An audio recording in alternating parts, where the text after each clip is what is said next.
You should have learned when to shut your mouth. The cafe fell silent as James Pello's boot connected with Ruth Keaton's side.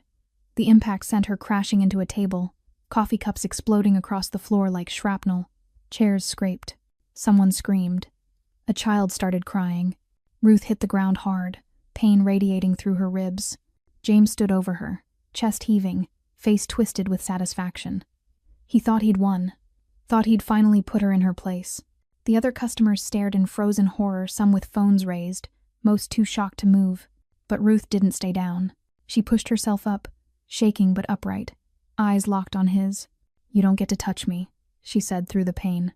James laughed. "Who's gonna stop me? You?" That's when the doors opened. The man who entered wore a black suit, tattoos visible along his neck and hands. He moved with the kind of calm that makes rooms go quiet.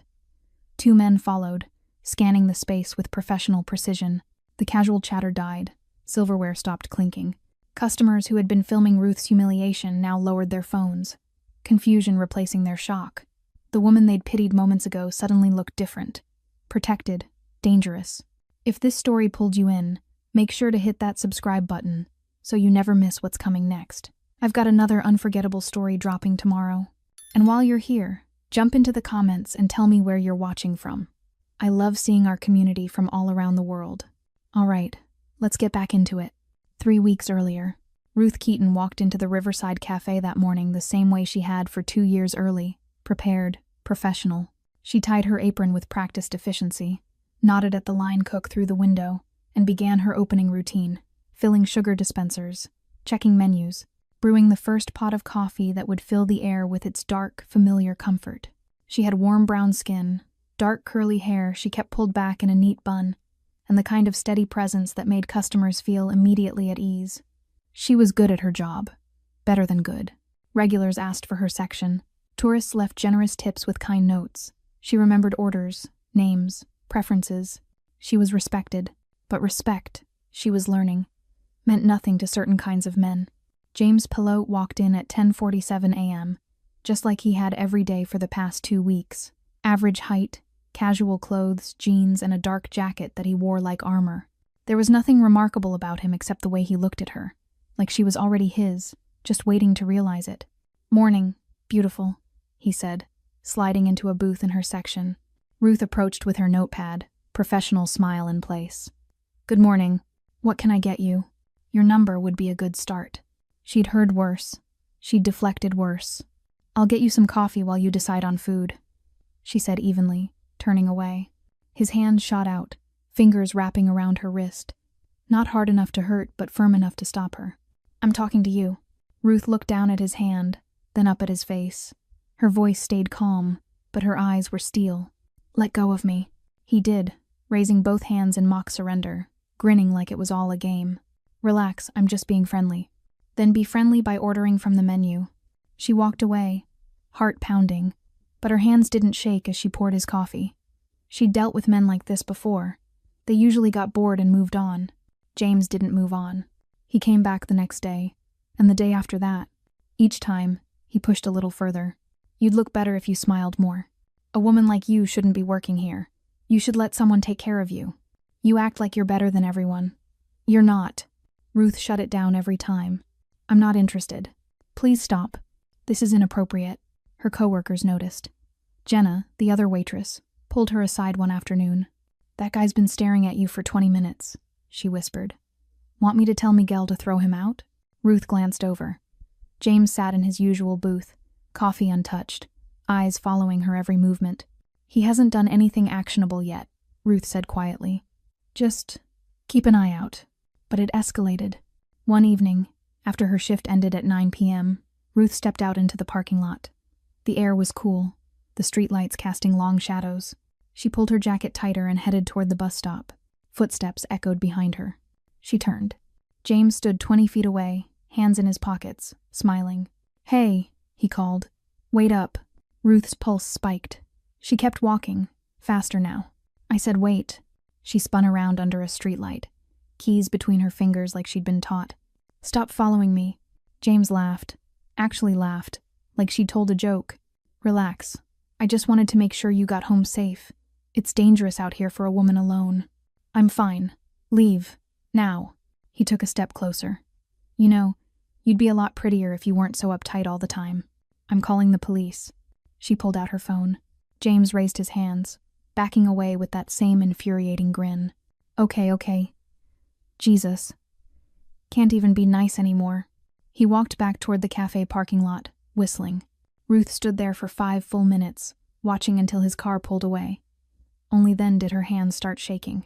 The next morning, she reported it to her manager, Paul, a middle-aged man who'd owned the cafe for 15 years and prided himself on running a family establishment. Did he threaten you? Paul asked, barely looking up from inventory sheets. He followed me. He waits outside. He won't take no for an answer. But did he threaten you? Ruth stared at him. He's stalking me.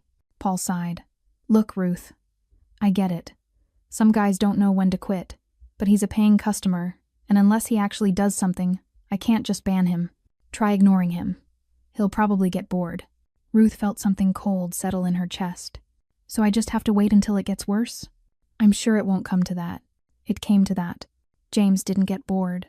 He got worse. The morning after Ruth's conversation with Paul, James walked into the cafe at 10:47 a.m., exactly like clockwork, like routine, like he'd already claimed a piece of her day that she couldn't take back. But something had shifted in his demeanor. The playful smirk was gone, replaced by something colder, more deliberate. He chose table 7, Ruth's section, always Ruth's section. She approached with coffee, her professional mask firmly in place, but her stomach twisted with unease. Good morning. What can I? You complained about me. His voice was flat, accusatory. Ruth's hand tightened on the coffee pot. I don't know what you're talking about. Don't lie to me. He leaned back, arms crossed, studying her like she was a problem he needed to solve. You told your boss I was bothering you. Made me sound like some kind of creep. You are, she thought, but didn't say. I simply mentioned that I'd prefer professional interactions with all customers, Ruth said carefully. Now, would you like to order? James's jaw tightened. For a moment, she thought he might explode. Instead, he smiled a thin, dangerous thing that didn't reach his eyes. Pancakes. And keep the coffee coming. I'm going to be here a while. He stayed for 3 hours. He didn't eat the pancakes. He just sat there, phone in hand, occasionally looking up to make sure Ruth knew he was watching. When other customers needed her attention, his eyes followed her across the room. When she laughed at something a regular said, his expression darkened. Jenna noticed. She always noticed. He's still here, she whispered during a lull, both of them standing by the coffee station. This is insane, Ruth. He's been nursing the same cup for 2 hours. I know. You need to tell someone. Call the cops, file a report, something. Ruth had already considered it, had already played out that conversation in her head. Officer, there's this man who comes to my work every day and stares at me. No, he hasn't threatened me. No, he hasn't touched me well, once, but I told him to stop and he did. Yes, I know that doesn't sound like much, but what? But he makes her skin crawl? But her instincts are screaming? But she knows this is heading somewhere dark? And say what? Ruth asked quietly. That a customer is making me uncomfortable? That he's stalking you? He's not breaking any laws by sitting in a cafe. Yet, Jenna muttered. The word hung between them like a premonition. The pattern continued. Every day, same time, same table. James started requesting Ruth specifically. If another waitress approached, he'd wave her off. I want Ruth to take my order. Ruth knows how I like my coffee. Ruth and I have an understanding. They had no understanding. They had nothing but her escalating dread and his escalating entitlement. He began timing his visits to coincide with shift changes, watching her arrive, watching her leave. He knew her schedule better than some of her coworkers. When she tried switching shifts, he somehow knew and adjusted accordingly. The comments evolved too. You look tired. You should let someone take care of you. You know, you won't always be able to ignore me. I'm a patient man, Ruth. Very patient. The way he said her name made her skin crawl. Other customers started noticing. Mrs. Alice, a regular who came in every Tuesday for Earl Grey and blueberry scones, pulled Ruth aside one afternoon. That man in the corner, she said quietly, glancing toward James. He's been watching you for an hour. Should I call someone? Ruth appreciated the concern, but what could anyone do? He was sitting quietly, drinking coffee, breaking no rules. I'm okay, she said, not quite believing it herself. But thank you. Mrs. Alice squeezed her hand. Be careful, dear. The breaking point came on a Thursday evening. Ruth's shift ended at 8 p.m. She'd started asking Jenna to walk her to the bus stop, a small humiliation that burned in her chest, needing protection just to do her job, to exist in the world. But Jenna had called in sick. Ruth stood in the cafe's break room, staring at her phone, weighing her options. She could call an Uber, expensive, but safer. She could ask Miguel, the cook, but he had to close the kitchen. She could call Massimo, but she'd already downplayed this situation to him once, and admitting how bad it had gotten felt like failure. She decided on the Uber. She stepped out the back entrance, phone in hand, waiting for her ride. The parking lot was well lit, the street busy enough. She'd be fine. Then she heard it. The scrape of a shoe on pavement. Ruth spun around. James stood 15 feet away, leaning against his car, a dark sedan she hadn't noticed when she came in that morning. Leaving without saying goodbye? He asked. Every survival instinct Ruth possessed started screaming. How long have you been out here? Long enough. He pushed off the car, taking a step closer.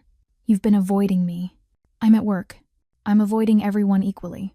Don't do that. Don't act like I'm just anyone. Another step. I've been patient with you. Respectful. I come in every day. I tip well. I wait my turn. And you treat me like I'm nothing. Ruth's hand tightened on her phone. James, I need you to understand something. I'm not interested in you. I've never been interested in you. That's not going to change. His face darkened. You think you're too good for me. I think we have nothing in common. And I think you need to accept that. You don't get to decide this. The words hit like a slap. Actually, Ruth said, voice shaking but firm. I do. That's exactly how this works. James took another step, closing the distance between them to less than 10 feet. You're going to regret the way you've treated me. Ruth's Uber pulled into the parking lot, headlights sweeping across them. Stay away from me, she said, backing toward the car. If you come near me again, I'm filing a restraining order. She got in the Uber, locked the door, and watched through the window as James stood there, hands clenched at his sides, watching her drive away. That night, Ruth told Massimo everything. Ruth's hands were still shaking when she walked through the door of the apartment she shared with Massimo DeSantis. It was a modest place, nothing that would draw attention, nothing that screamed wealth or power. Just a 2-bedroom in a quiet neighborhood with good lighting and neighbors who minded their business. Exactly the kind of place where a cafe waitress and her fiancé could live normal lives. Except Massimo DeSantis had never lived a normal life. He was in the kitchen when she entered, sleeves rolled up, hands covered in flour. The smell of fresh pasta filled the air, homemade fettuccine, her favorite. He looked up when he heard her keys, and his expression shifted immediately. What happened? Ruth set down her purse, trying to compose herself. Nothing, just a long shift. Massimo wiped his hands on a towel, studying her with those dark, steady eyes that missed nothing. He had sharp features, a strong jawline marked with a few days' stubble, and intricate tattoos that crept up his neck and disappeared under his collar, remnants of a world he'd been born into, not chosen. Ruth, just her name, quiet, patient, inviting truth. She broke. He was waiting for me in the parking lot. Massimo went very still, the kind of still that preceded storms. James, that customer I told you about. Ruth moved to the kitchen counter, needing something solid under her hands. He's been there every day for 3 weeks. Today he waited outside after my shift. He said I'd regret how I've been treating him. Did he touch you? No, but Massimo. He knows my schedule. He knows when I arrive, when I leave. He's always there, always watching. And nobody will do anything because he hasn't technically done anything illegal. Massimo crossed the kitchen in 3 strides and pulled her into his arms. She pressed her face against his chest, breathing in the familiar scent of him, sandalwood and safety. I can handle this, he said quietly. I don't want you to handle it. I want to handle it myself. Ruth pulled back to look at him. I filed a verbal complaint with Paul. I told James directly to leave me alone. I documented everything. I'm doing this the right way. The right way isn't working. Not yet. But if I let you fix it your way, what does that say? That I can't stand up for myself? That I need to hide behind you? Massimo cupped her face with both hands, thumbs brushing her cheekbones. It says you're protected. There's no shame in that. There is when I'm trying to be a normal person living a normal life. Her voice cracked. I left my old life behind for a reason, Massimo. I left the chaos, the violence, the constant looking over my shoulder. I became a waitress because I wanted something simple, something mine. And now this man is taking that from me, and if you step in, then everyone knows who you're with. Ruth nodded. They'd been careful. For 2 years, they'd been so careful. Massimo kept his world separate from hers. His business, whatever it was, she knew better than to ask too many questions, never touched their home, never touched her workplace. He was just her fiancé, a man who worked in private security. Someone respectable enough to not raise eyebrows. But Ruth wasn't naive. She'd seen the way men straightened when Massimo entered a room. She'd noticed how restaurant managers suddenly found better tables when he made reservations. She'd watched strangers offer respectful nods to a man they'd never met, recognition flickering in their eyes at something she couldn't see. Massimo De Santis was someone, and that someone came with consequences. I just need a little more time, Ruth said. I'm going to file a police report tomorrow, create a paper trail. If it escalates. When it escalates. If it escalates, then we do this your way. But please let me try mine first. Massimo was quiet for a long moment, jaw tight, clearly fighting every instinct that told him to end this threat immediately. Finally, he nodded. 1 week. If he approaches you again, if he so much as looks at you wrong, we do this my way. Deal. He kissed her forehead, then her lips, gentle but possessive. You're not alone in this, he murmured against her mouth. You never have to be alone in this. I know, but part of her needed to prove she could be. That night, they ate pasta at the small kitchen table, and Massimo told her about his day in the carefully edited way he always did. Had a meeting in the city. Long, boring. Too many men with opinions and not enough solutions. Sounds frustrating. It was. He twirled fettuccine around his fork. But I kept thinking about coming home to you, and it made the rest bearable. Ruth smiled despite everything. Smooth talker. Truthful talker. They cleaned dishes together, moving around each other with the practiced ease of 2 people who'd learned each other's rhythms. Massimo washed. Ruth dried.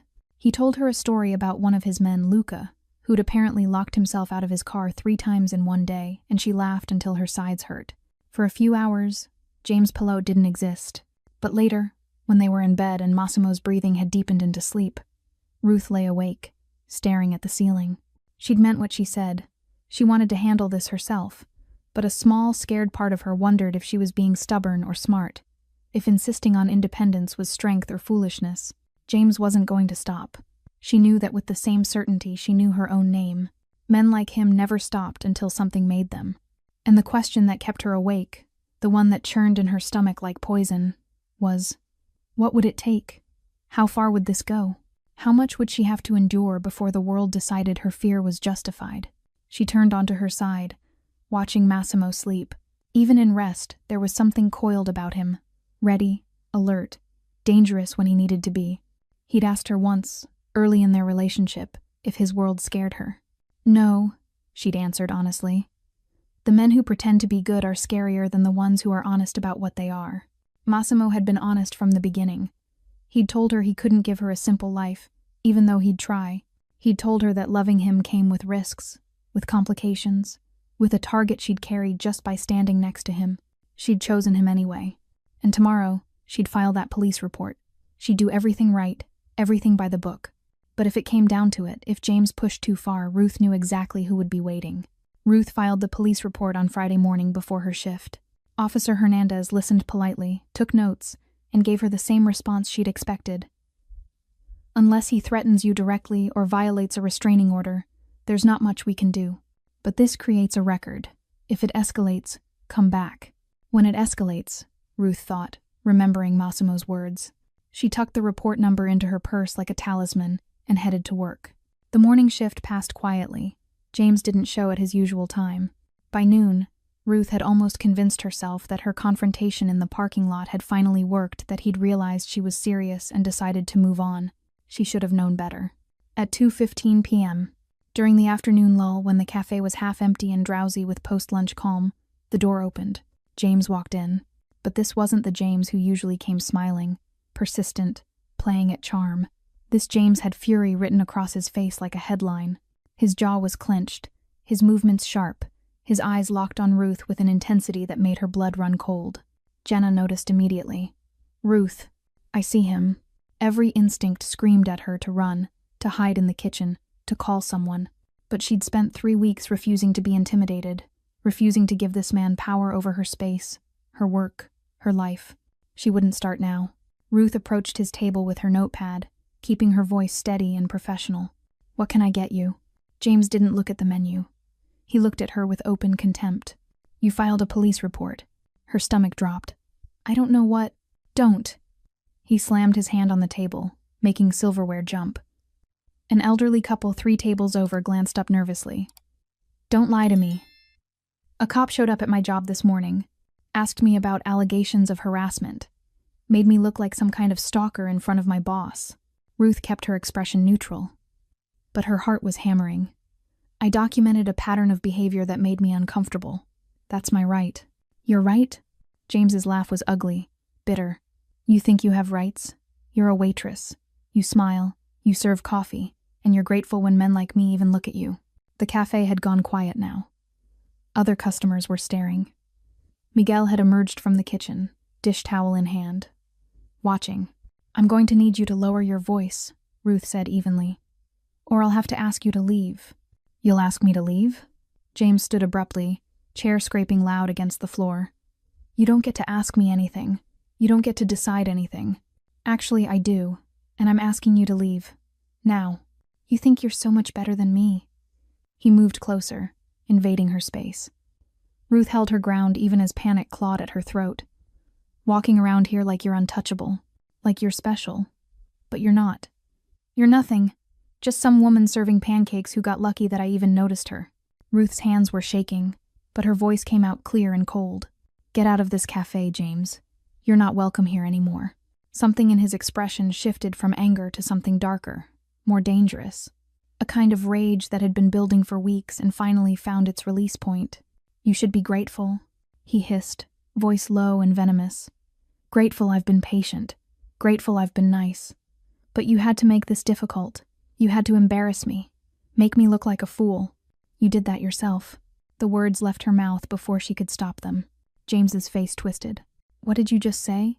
Ruth's fear crystallized into something sharp and bright and reckless. She was tired. Tired of being afraid. Tired of being polite. Tired of managing this man's ego when he'd never once considered her humanity. "I said you did this to yourself." Her voice rang clear across the cafe. "I told you no. Multiple times. I told you to stop. To leave me alone. And you didn't listen because you don't think no applies to you. You don't think women are real people with the right to reject you. So yes, you made yourself look like a fool, because that's exactly what you are." The cafe held its breath. For a moment, James just stood there, trembling with rage, face red, fists clenched at his sides. Then he moved. "You need to learn your place," he snarled, stepping so close Ruth could smell coffee on his breath. "You need to understand that you don't get to talk to me that way. You don't get to humiliate me. Step back."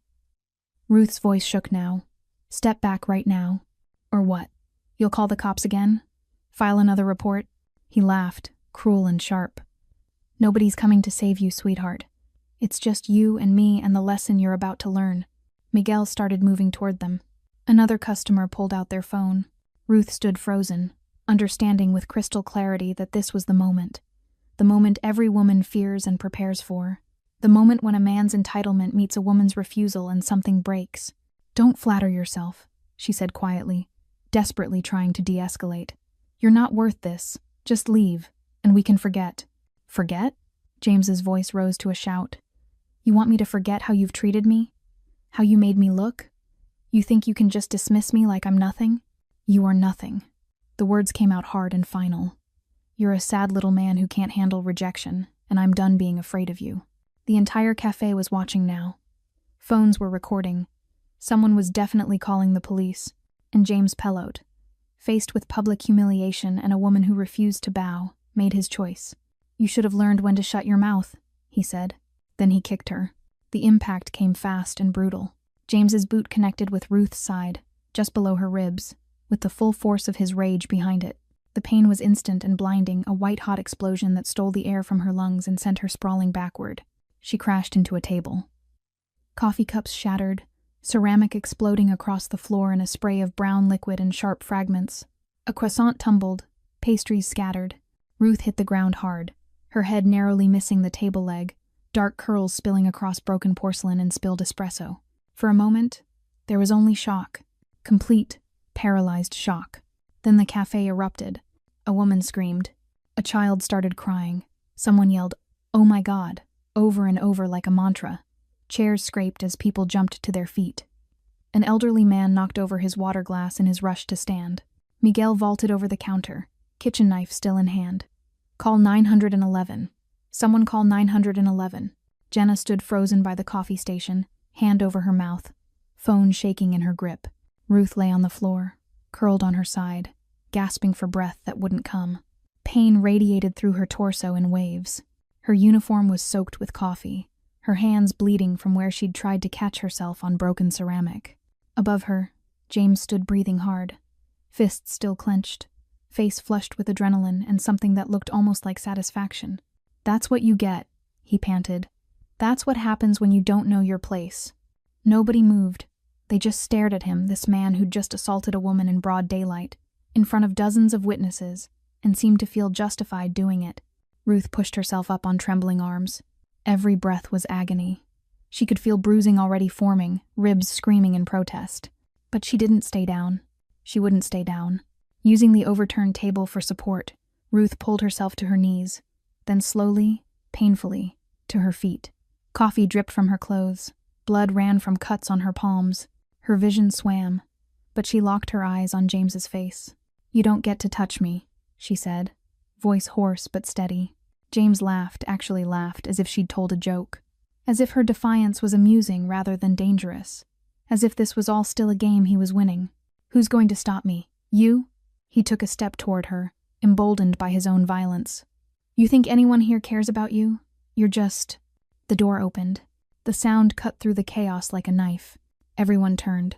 Massimo DeSantis stood in the doorway, backlit by afternoon sun, wearing a black suit with no tie. His collar was open, revealing tattoos that wound up his neck like Vine's dark ink on olive skin. His expression was utterly calm, but there was something in his eyes that made the temperature in the room drop 10 degrees. Two men flanked him. One had a neatly trimmed beard and wore a dark suit that fit too perfectly to be off the rack.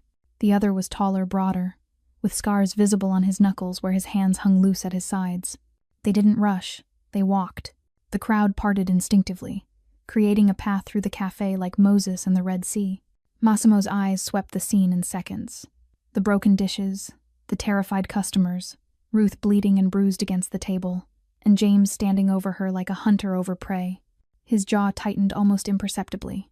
That was the only sign of emotion. He crossed the cafe in measured strides and went directly to Ruth, kneeling beside her without acknowledging James at all. "Are you hurt?" His voice was quiet, gentle, meant only for her. Ruth nodded, one hand pressed against her ribs. "Yes. Can you stand?" "I am standing." A ghost of something, pride maybe, or pain flickered across Massimo's face. He touched her cheek carefully, examining the cuts on her hands, the way she was holding her side. Who did this? Ruth didn't need to answer. They both knew. But she wanted to say it, needed to name it. Him. Massimo stood slowly, deliberately, and finally turned his attention to James. James had gone pale. The swagger had drained from his posture like water from a broken glass. He was looking at Massimo the way a rabbit looks at a wolf, recognizing, too late, that he'd made a terrible mistake. Who are you?" James stammered, trying to reassert control and failing miserably. Massimo didn't answer immediately. He buttoned his suit jacket with casual precision, as if preparing for a business meeting rather than a confrontation. "You've been harassing my fiancée?" he said finally, voice even and cold. "For weeks, you followed her. You waited outside her workplace. You threatened her, and today, you assaulted her." The cafe was silent except for the soft sobbing of the child in the corner and the distant sound of sirens approaching. James's eyes darted to the door, calculating escape routes. The bearded man moved almost imperceptibly, blocking the exit. "I didn't," James's voice cracked. "Look, I didn't know she was with anyone. If I'd known—" "If you'd known, you would have what?" Massimo took one step forward. Just one. "Respected her? Left her alone? Or are you saying you only respect women who belong to other men?" James backed up, nearly tripping over a chair.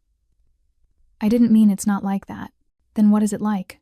Someone in the back whispered a name. DeSantis. The whisper spread like wildfire, customer to customer, recognition dawning in waves. James heard it. His face went from pale to ashen. "Oh God," he breathed.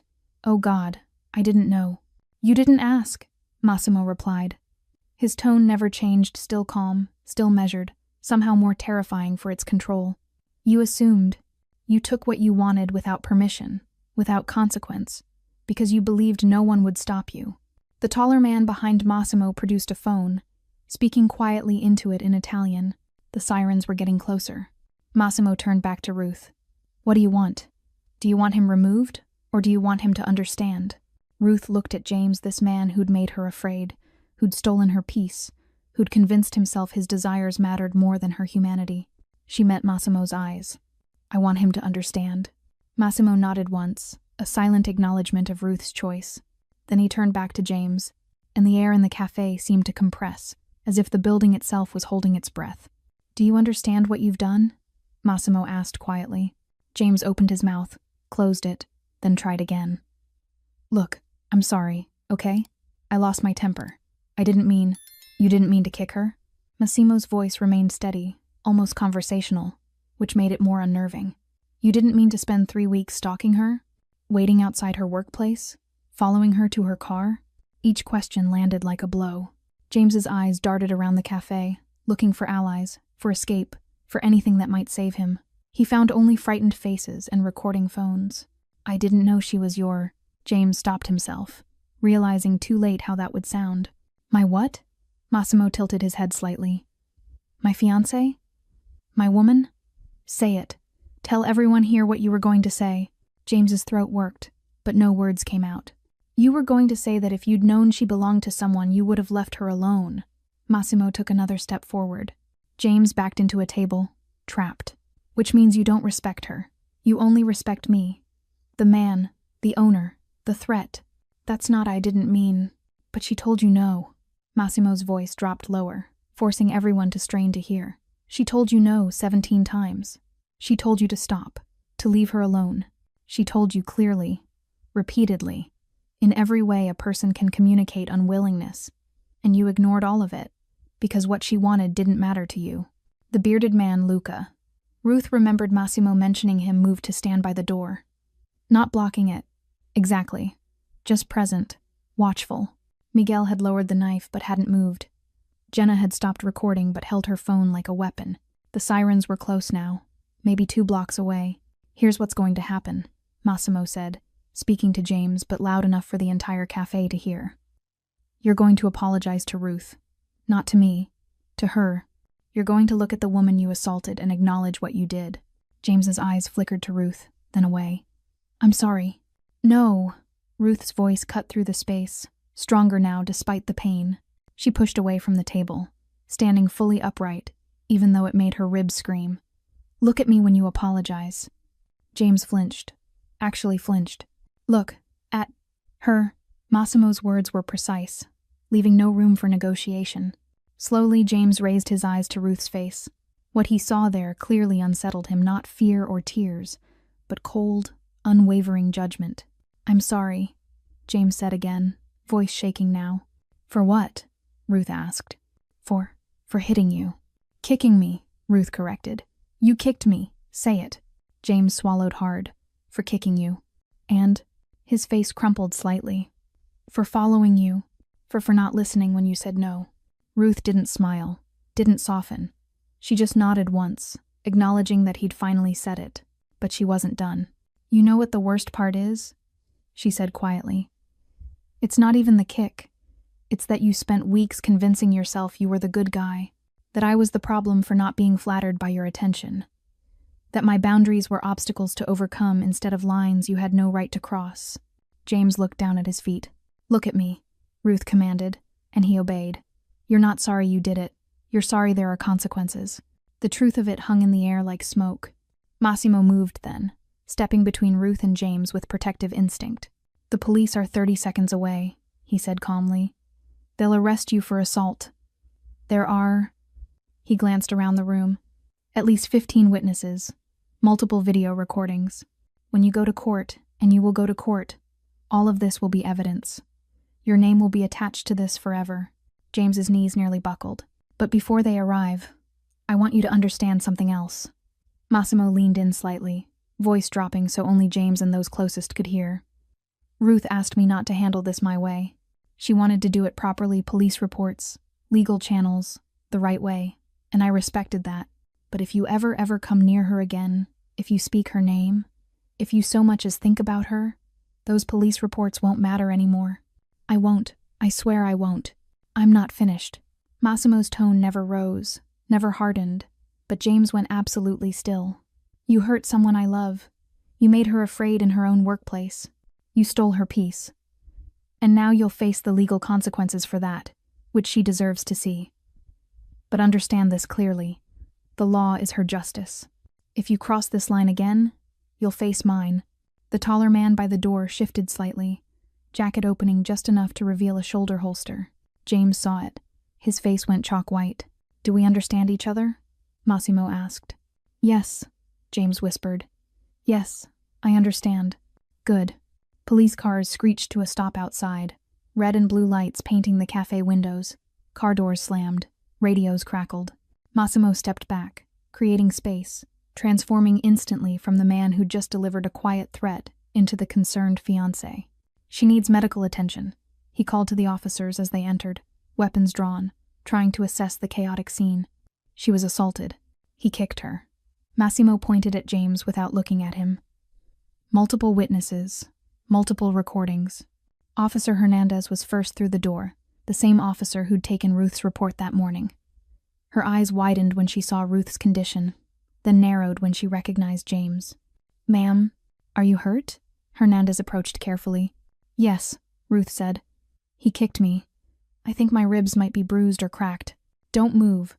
We're calling an ambulance. Hernandez turned to her partner. Cuff him. James didn't resist as the second officer grabbed his arms, reading him his rights in a steady monotone that felt surreal against the backdrop of everything that had just happened. As they led James toward the door, he looked back once at Ruth. She didn't flinch, didn't look away. She wanted him to see her standing. The door closed behind them, sirens fading as the police car pulled away. Only then did Ruth's knees weaken. Massimo was there instantly, arm around her waist, supporting her weight. I've got you, he murmured. And for the first time since James had walked in, Ruth let herself lean on someone else. The ambulance arrived 6 minutes later. Ruth sat in a chair Massimo had righted, his jacket draped over her coffee-stained uniform, his hand steady on her shoulder. The paramedics, a woman with kind eyes and a young man who moved with practiced efficiency, knelt beside her, asking questions in calm, clinical voices. Can you rate your pain on a scale of 1 to 10? 7, maybe 8, when I breathe deeply. Any dizziness? Nausea? A little dizzy. No nausea. They examined her ribs with gentle fingers, checked her pupils, cleaned the cuts on her palms. The female paramedic, whose name tag read Torres, looked up at Massimo. She needs x-rays. Possible fractured ribs. We should transport her. I'll follow, Massimo said immediately. Sir, are you family? I'm her fiancé. Torres nodded, turning back to Ruth. Do you consent to treatment and transport? Ruth hesitated, looking around the cafe. Customers were still there, some giving statements to officers, others clustered in corners whispering. Jenna stood by the counter, mascara running down her face. Miguel had his arm around her shoulders. The cafe looked like a crime scene because it was one. Ruth. Massimo crouched beside her chair so they were eye level. Let them help you. She nodded. Okay. They loaded her onto a gurney, strapping her in with practiced efficiency. As they wheeled her toward the ambulance, Ruth saw Paul, her manager, standing by the espresso machine, face pale, phone pressed to his ear. He caught her eye and looked away quickly. The gesture was small, but it burned. The hospital was sterile and too bright, and filled with the antiseptic smell Ruth associated with her mother's final days. She pushed the memory away as they wheeled her through automatic doors into the emergency department. Massimo stayed close, ignoring the family-only protests from a nurse until Torres intervened. He's her emergency contact. Let him through. X-rays confirmed what Torres had suspected. 2 fractured ribs, severe bruising, and deep tissue damage.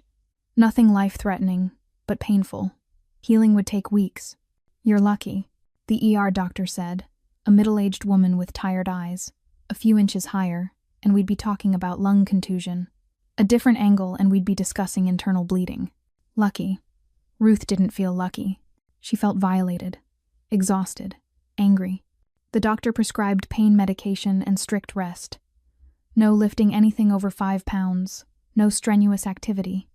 Someone needs to stay with you for the next 48 hours in case of complications. I'll be with her, Massimo said. They didn't get home until after 8 p.m. Massimo helped her into the apartment, moving slowly, letting her set the pace. Every step was agony, every breath a reminder of James's boot connecting with her body. Couch or bed? He asked. Couch. I want to see the door. He understood without her needing to explain. Massimo settled her on the couch with pillows strategically placed to support her ribs. He brought water, medication, the heating pad her physical therapist had recommended years ago for a different injury. Then he sat beside her, careful not to jostle her, and waited. Ruth stared at the opposite wall, processing, replaying, trying to make sense of the fact that this morning she'd been a waitress and tonight she was a victim. I don't want to be afraid in my own life, she said finally. You won't be. How can you promise that? He's out there. Yes, he's arrested, but he'll make bail. Ruth. Massimo took her hand carefully. Look at me. She did. James Pellet's life as he knew it ended the moment he touched you. Massimo's voice was calm, factual, as if discussing the weather. By tomorrow morning, his name and face will be all over the news. Assault caught on camera in a crowded cafe. He'll be fired from his job if he hasn't been already. His family will see it. His friends. Everyone he's ever known. That's not justice. That's just shame. It's the beginning. Massimo's thumb traced circles on her uninjured palm. The legal system will give you official justice charges, trial, conviction, but the world will give you something else. The truth, publicly acknowledged, impossible to deny.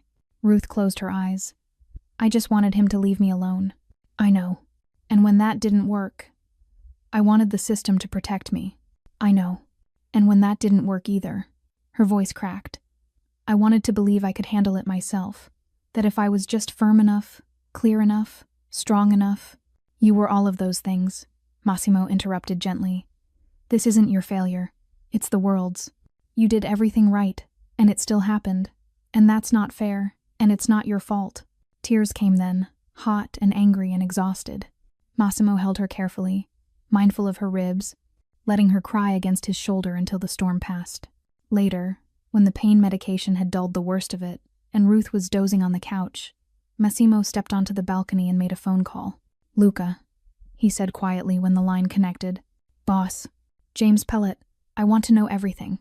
Where he lives, where he works, if he still has a job, who his friends are, where his family lives, his bank accounts, his debts, his habits, his weaknesses, everything. Already on it. I'll have a full report by morning. Good. Massimo paused. And Luca? Make sure word spreads in the right circles. I want everyone to know what he did and who he did it to. Consider it done.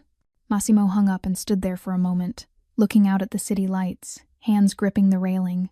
Ruth wanted justice through proper channels, and she would have it. He'd make sure of that.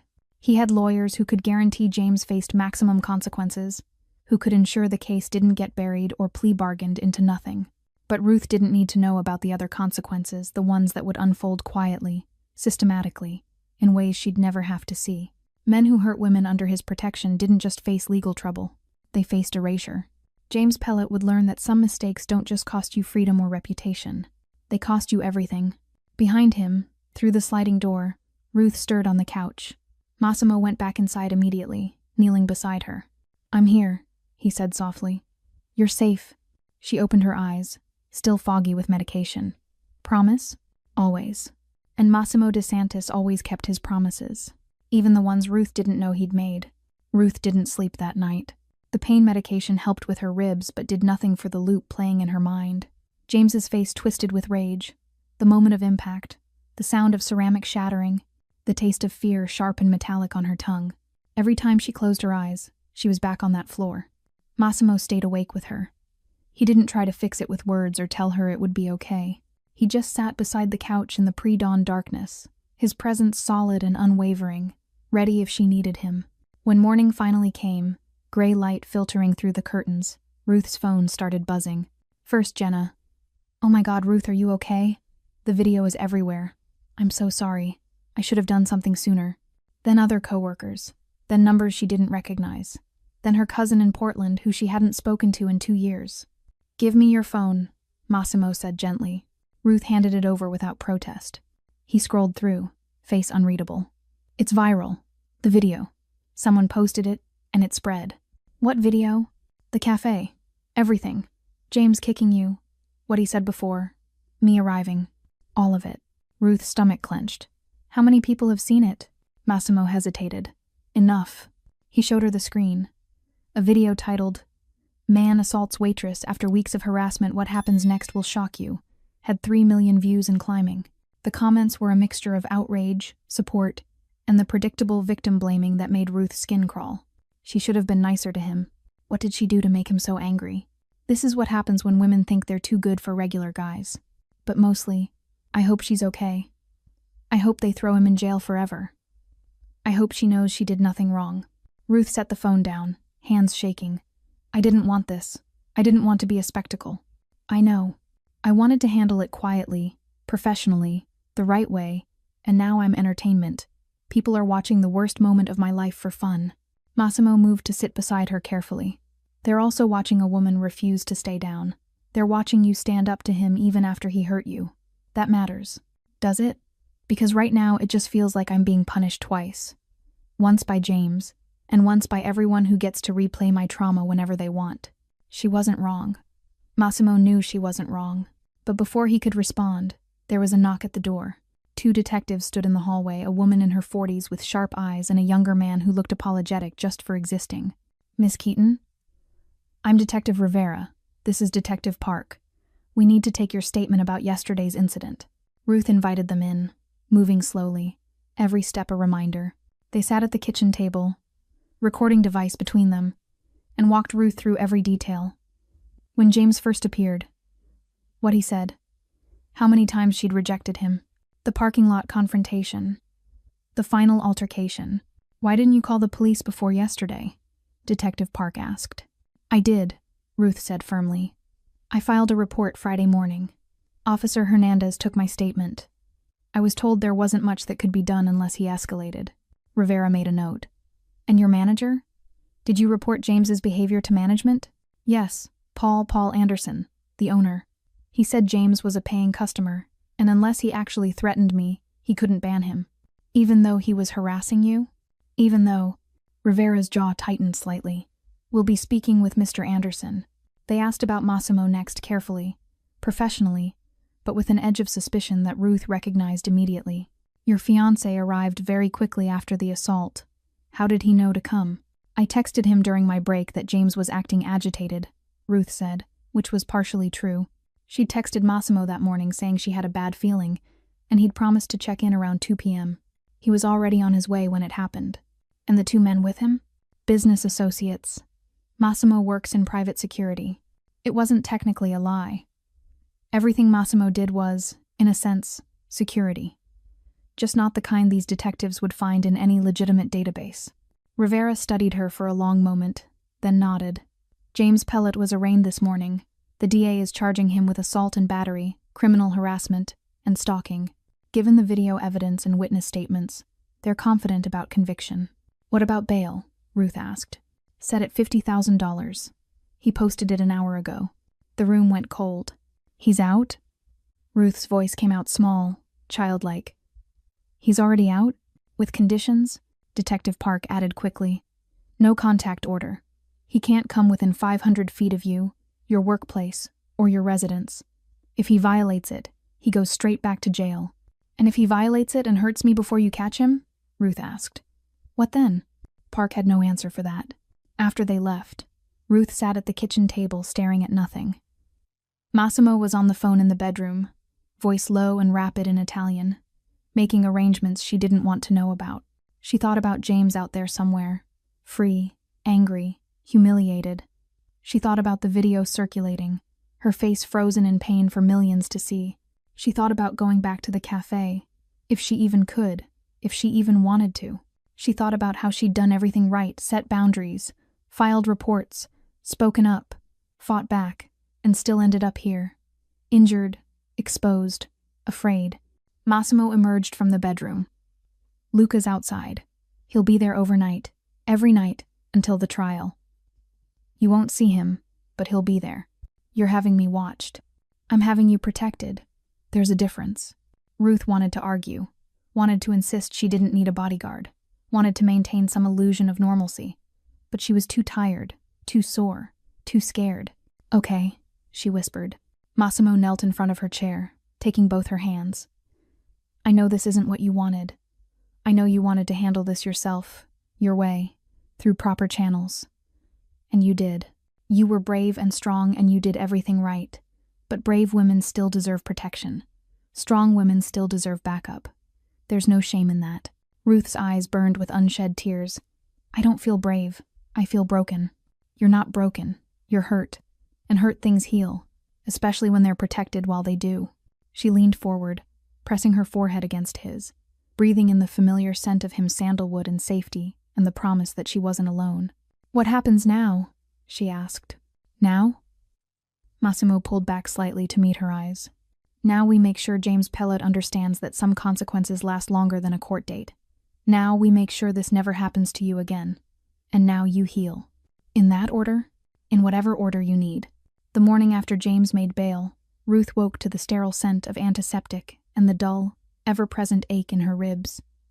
Sunlight streamed through the blinds, cutting sharp lines across the bedroom floor. Next to her, Massimo's side of the bed was empty, the sheets cool. She could hear the quiet murmur of his voice in the living room, speaking in low, rapid Italian. She didn't move. She lay there, cataloging the pain, a physical map of what had been done to her. But beneath the bruises, something else was crystallizing, a cold, clear anger. Not the hot, frantic fear from the cafe floor, but something steadier, something that demanded more than just survival. In the living room, Massimo ended his call. Ruth heard the soft click of his phone on the table, then his footsteps approaching. He paused in the doorway, silhouetted against the light. You're awake, he said softly. I heard you talking. Luca, James was released 2 hours ago. He's at his sister's apartment in Ridgewood. Ruth pushed herself up carefully, wincing. And he's already trying to spin the story. Massimo entered, sitting on the edge of the bed. His expression was neutral, but Ruth saw the tension in his jaw. He told his sister you led him on, that you were flirting for bigger tips, then changed your mind and set him up when your rich boyfriend showed up. The words shouldn't have hurt. She knew what James was, but they landed like shards of glass. He's saying that? After the video? The video shows the kick, Ruth. It doesn't show the 3 weeks before. He's using the gap to plant doubt. A familiar frustration tightened her throat. So it starts again. What did she do to provoke him? Chorus. No. Massimo's voice was absolute. It doesn't. Because this time the chorus doesn't get the last word. He handed her a tablet. On the screen was a dossier, photos, timelines, documents, James Pelot's life, laid bare. He's done this before, Ruth whispered, scrolling. 3 times that we've confirmed. A barista in Queens 2 years ago got her fired by complaining to management after she rejected him.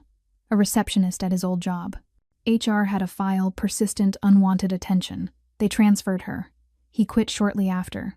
And a neighbor in his last building, who moved out 6 months early to get away from him. Ruth stared at the documents, a chill spreading through her. They all reported him, and nothing happened. Nothing that stuck, Massimo corrected gently. Until now. Because of you, he countered.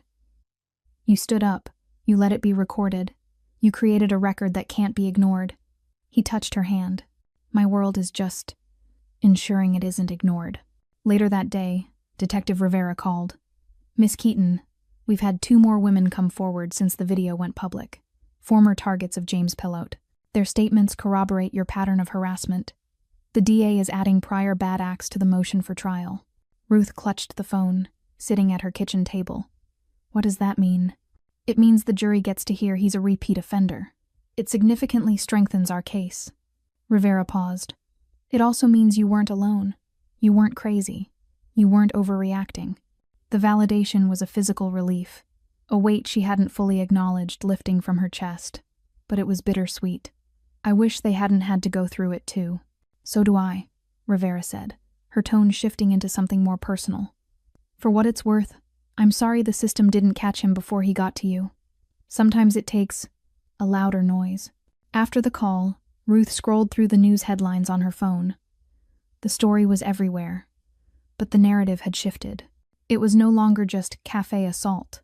Outlets were running pieces with titles like The Pattern of Predation and When No Isn't Enough, The Escalation of Harassment. James's face was pixelated in some, clear in others, alongside quotes from legal experts and advocates. He was becoming a case study, a symbol. Ruth knew that on some level, it was justice, but it also felt strangely disembodying. She was the victim at the center, yet the story was growing beyond her. She was glad for the shift, glad people were talking about the before and not just the explosive after. But she missed being just Ruth, the woman, not the example. Massimo seemed to understand without her saying it. He didn't flood her with clippings or talk strategy. He simply asked, "What do you need today?" "I need to not feel like a prisoner in my home," she said. So he took her for a drive. Not anywhere in particular, just through the city with the windows down, Luca following discreetly 2 cars back. They didn't talk much. Ruth watched the city pass by people living normal lives, unaware of the tremors in hers. "He tried to call his boss today," Massimo said after a long silence, his eyes on the road. To explain, the call was short. He was fired. Within minutes of the video trending, his corporate HR department issued a statement condemning violence against women before his bail was even processed. Ruth absorbed this. So he's lost his job, his reputation, he's facing trial. That's a lot. "It's the consequence of his choice," Massimo said, his voice leaving no room for pity. "Is it enough?"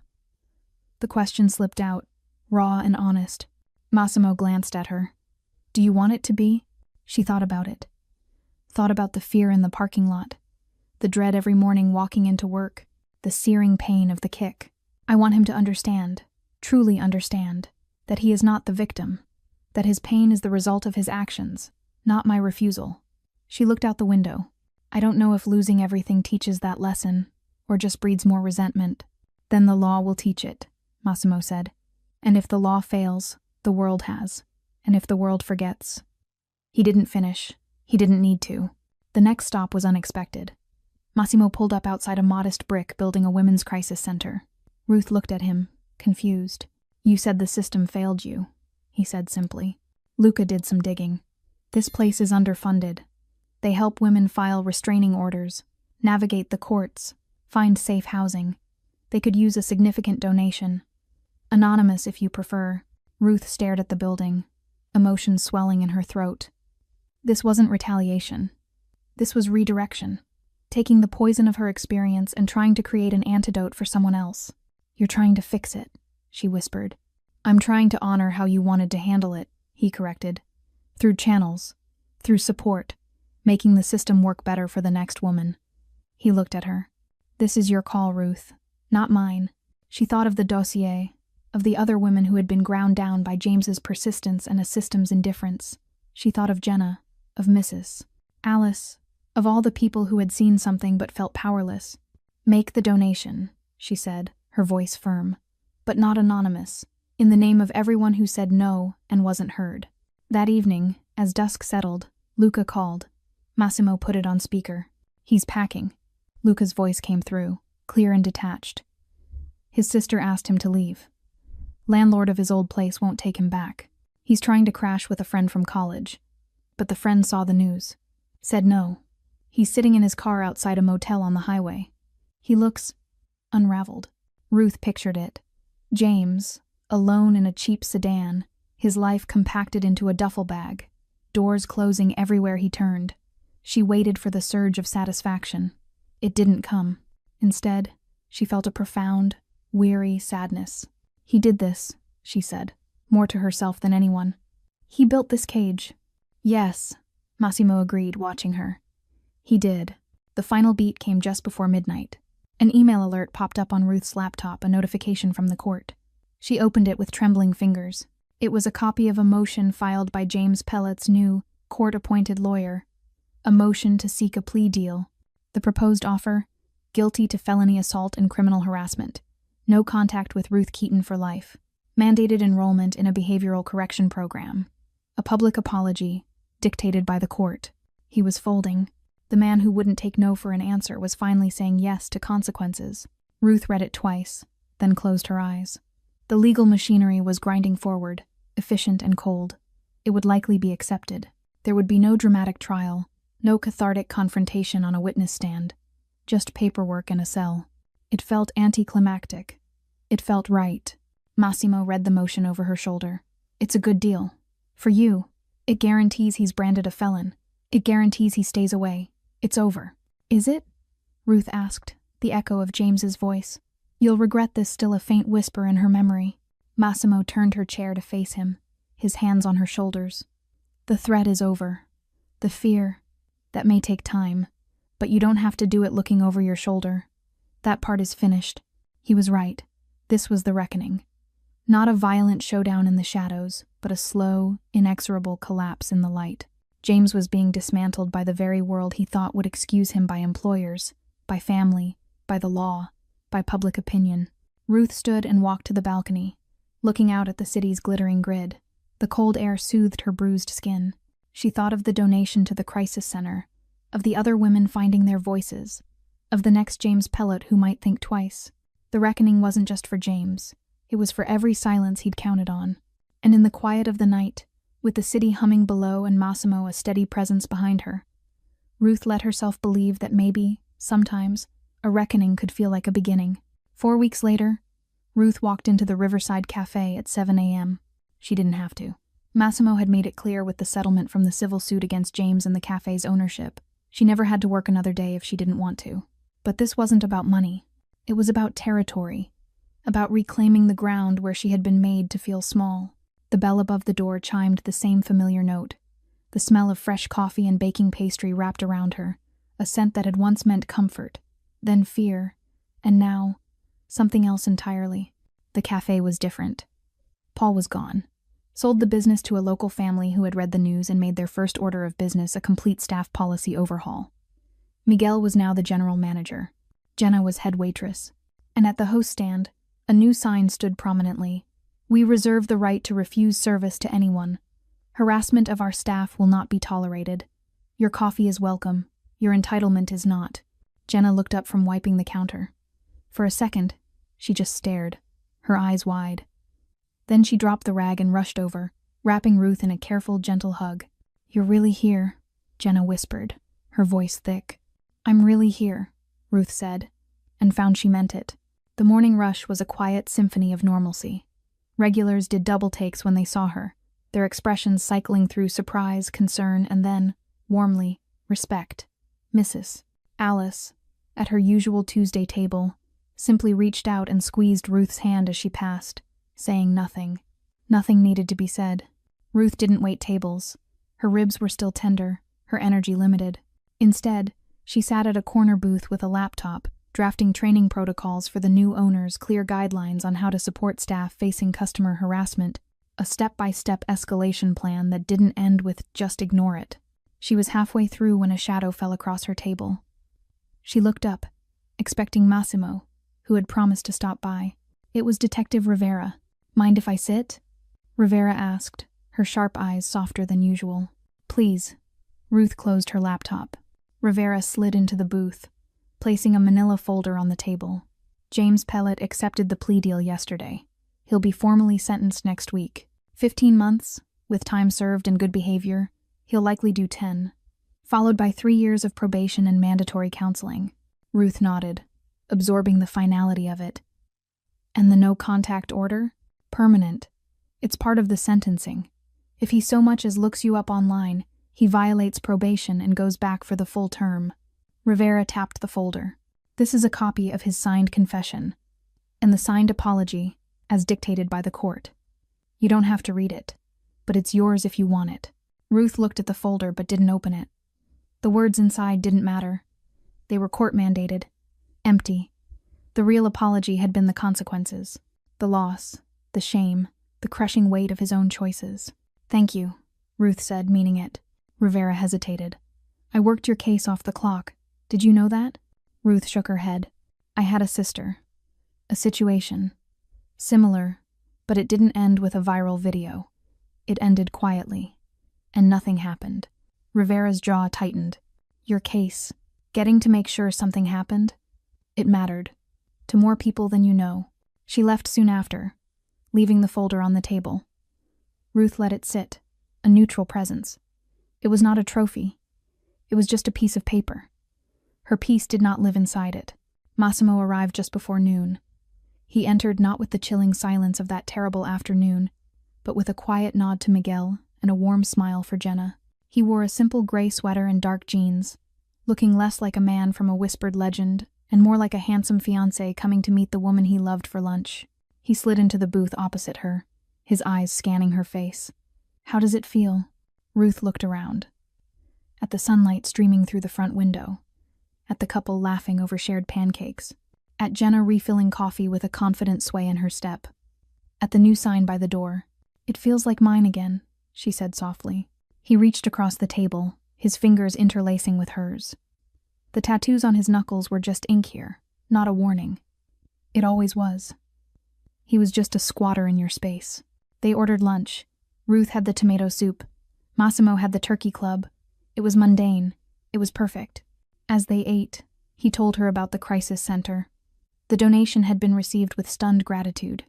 They were renaming their legal advocacy program in honor of the contribution. They'd asked for a name. What did you tell them? Ruth asked. I told them I'd ask you. She thought for a moment, watching a young waitress new. She didn't know her firmly but politely shut down an overly flirtatious customer at the counter. The customer shrugged, smiled, and turned back to his newspaper. No argument, no escalation. The Keaton Protocol, Ruth said finally, for clear, escalating responses to harassment. So no one has to invent the wheel while they're scared. A slow, proud smile spread across Massimo's face. I'll let them know. Later, as they prepared to leave, Miguel approached, looking nervous. Ruth, before you go, the staff, we didn't do enough. We saw it and we let it become normal. I'm sorry. Ruth looked at him, the tough-line cook who had vaulted the counter with a knife to defend her. You did enough when it counted most, Miguel. You can't fight a ghost until it shows its teeth. Now we all know what to look for earlier. She smiled. That's the point. Walking out into the afternoon sun, Ruth felt lighter than she had in months. The physical weight of her injuries was fading. The psychic weight was being carefully, deliberately, unpacked. At home that evening, she finally opened the folder Rivera had left. She read James Pilote's court-mandated apology. It was as hollow as she'd expected, full of, if I caused any distress, and my actions were misinterpreted. She set it aside without reaction. It held no power. Beneath it was a second document, a handwritten letter, on plain notebook paper, from James's sister. Miss Keaton, you don't know me. I'm James's older sister, Mara. I'm writing this without his knowledge. I just need you to know that I believe you. I've seen the man he becomes when he's told no. I made excuses for him for years. Our parents did too. We called him persistent and misunderstood. We enabled him. I am so sorry we let him get to you. The man on that video is the brother I've been afraid of for a long time. Thank you for being the one he couldn't silence. I hope you are healing. Mara. Ruth held the letter, her eyes stinging. This, more than any legal document, felt like closure, an acknowledgement from inside the monster's own castle. It was a thread of humanity, not for James, but for the wreckage he left in his wake. She showed it to Massimo. He read it silently, then folded it carefully and handed it back. The truth has ripples, he said simply. That night, as they got ready for bed, Ruth stood before the bathroom mirror, examining the fading yellow and green blooms across her side. They were no longer shocking, just part of her landscape, a story her skin told. Massimo came up behind her, his hands resting gently on her hips, his chin on her shoulder. Their eyes met in the reflection. Do you ever regret it? She asked quietly. Choosing a life that has to hide? Being with someone who wanted this? She gestured vaguely at the apartment, the normal life she'd insisted on. He turned her around to face him. I chose you, Ruth. The life was just the container. And you don't hide. You live. On your terms. My world doesn't own you. It answers to you. There's a difference. He kissed her forehead. You were never a prize to be won or a weakness to be exploited. You were a choice. My choice.